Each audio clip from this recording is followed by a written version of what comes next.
Assalamualaikum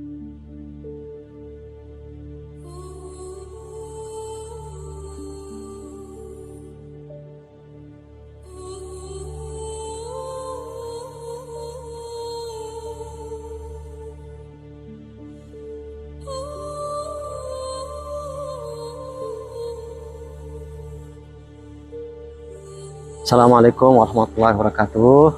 Kita masuk hari ke-15 dari bulan Ramadan.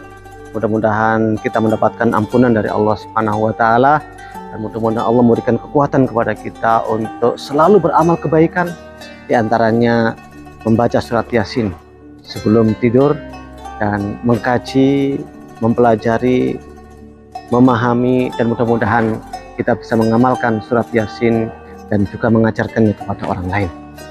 Pada hari ke-15 ini, setelah kita belajar tentang seseorang yang tidak dikenal namanya, dari daerah yang nggak dikenal juga nama daerahnya, tapi dia melakukan amal yang luar biasa, meskipun nggak dikenal namanya, nggak dikenal daerahnya, tapi punya amal yang luar biasa. Bahkan ketika mendapatkan perlakuan yang tidak baik dari kaumnya, dia pun nggak punya dendam sama sekali, nggak baperan, tapi bahkan berharap agar mereka, kaumnya itu bisa mengetahui apa yang dia rasakan. Artinya mendapatkan hidayah dari Allah Subhanahu wa taala, dan akhirnya mendapatkan juga seperti apa yang dia dapatkan. Nah, lantas bagaimana yang terjadi terhadap kaumnya setelah dia membunuh seorang yang luar biasa ini, orang besar yang nggak punya rasa dendam sedikit pun? Ternyata pada ayat berikutnya Allah Subhanahu wa taala menyatakan, wa ma anzalna ala qaumihi min ba'dihi min jundin minas sama wa ma kunna munzilin. Bahwa Allah Subhanahu wa taala tidak perlu menurunkan pasukan dari langit untuk memberikan pelajaran kepada mereka. Enggak. Ternyata cukup dengan satu teriakan, mereka semuanya mati, meninggal. Dan inilah membuktikan bahwa Allah itu Al-Aziz, Maha Perkasa, yang sudah kita bahas sebelumnya. Allah Maha Kuasa atas segala-galanya. Untuk menghancurkan satu kaum penuh, nggak perlu Allah menurunkan pasukan dari langit. Cukup satu teriakan, mereka mati semuanya. Kemudian setelah mereka mati semuanya, Allah menyebutkan, ya hasratan alal ibad. Alangkah ruginya hamba-hamba yang seperti ini. Kasihan. Mereka hidup hanya sementara, menentang para nabi, menentang para rasul. Setiap datang orang yang memberikan peringatan, dicaci maki, dihina, kemudian direndahkan, dilecehkan, dibully. Alangkah ruginya orang seperti ini. Ya hasratan alal ibad. Cuma masalahnya, kalau kita nggak kenal dengan yang dipakai sumpah oleh Allah, wal Qur'anil Hakim, demi Al-Quran yang maha, yang penuh dengan hikmah, kita nggak mengikuti jalan yang ditempuh oleh Nabi Muhammad SAW, yaitu jalan yang lurus, ala siratin mustaqim, dan nggak percaya dengan Allah yang menurunkan itu semuanya, maka ukuran-ukuran rugi dan tidak rugi itu hanya ukuran dunia belaka. Orang kalau nggak dapat uang, rugi. Orang kalau nggak dapat pakaian yang bagus, rugi. Orang kalau nggak punya kendaraan yang bagus, rugi. Tapi bahasa Al-Quran, ya hasratan alal ibad. Alangkah ruginya hamba-hamba Allah Subhanahu wa taala, hamba-hamba di muka bumi ini yang datang kepada mereka pemberi peringatan, pemberi petunjuk, para rasul, para dai, mereka malah yastahziun, mereka menghina, mereka membuli, mereka merendahkan. Padahal tidakkah mereka memperhatikan orang-orang sebelum mereka yang melakukan perbuatan yang sama, lantas dihancurkan oleh Allah Subhanahu wa taala, dan mereka nggak pernah kembali lagi. Sesungguhnya semuanya akan kembali kepada Allah Subhanahu wa taala.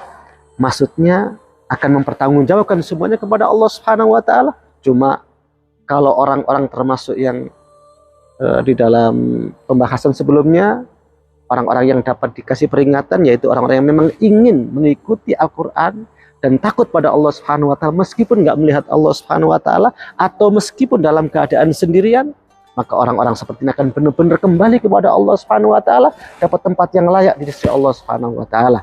Sementara orang-orang yang durhaka kepada Allah Subhanahu wa taala, menentang para nabi dan para rasul, membuli orang-orang yang mengajak kepada kebaikan, maka mereka ini kembalinya kepada Allah, kembali untuk mendapatkan siksa Allah Subhanahu wa taala dan ditempatkan di tempat yang sangat jauh dari Allah Subhanahu wa taala, yaitu di neraka. Bahkan boleh jadi ada di antara mereka yang di dasar neraka, berarti makin jauh dari Allah Subhanahu wa taala. Namun semuanya pasti akan kembali kepada Allah Subhanahu wa taala. Makanya kalau orang meninggal, kita selalu mengatakan dia sudah kembali. Dan karena itulah maka kalau kita mendengar orang yang meninggal, kita sebutkan inna lillahi wa inna ilaihi rajiun. Di sini kita lihat bahwa untuk mengokohkan diri kita agar tetap ada dalam kebenaran, akan tetap konsisten dalam kebaikan, maka kita perlu mempelajari sejarah masa lalu. Dan Allah menyebutkan sejarah satu kampung, mulai dari 3 rasul diutus, kemudian ada seseorang yang ingin mengokohkan tugas para rasul ini, lantas akhirnya dibunuh, kemudian masyarakat itu dihabisi oleh Allah Subhanahu wa taala hanya dengan satu teriakan. Dan ternyata mereka ini juga sama, nggak ngambil pelajaran dari orang-orang sebelumnya, padahal semua manusia pasti akan kembali.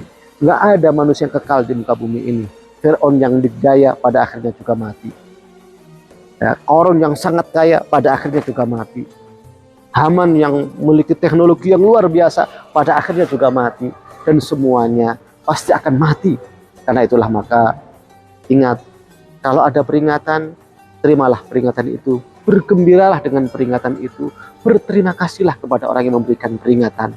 Meskipun kadang-kadang peringatan itu cukup menentak kita, mengagetkan kita, namun itu adalah kebaikan.